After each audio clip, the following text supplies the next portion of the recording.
Ғалике? Ау. Бұл не? Бұл ма? Йога ғой.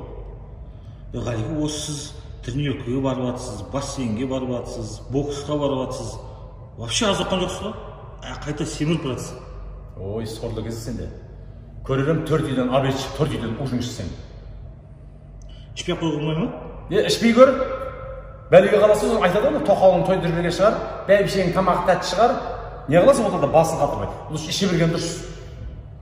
Баш, мен мешет етпеш маған. Жоқ, мен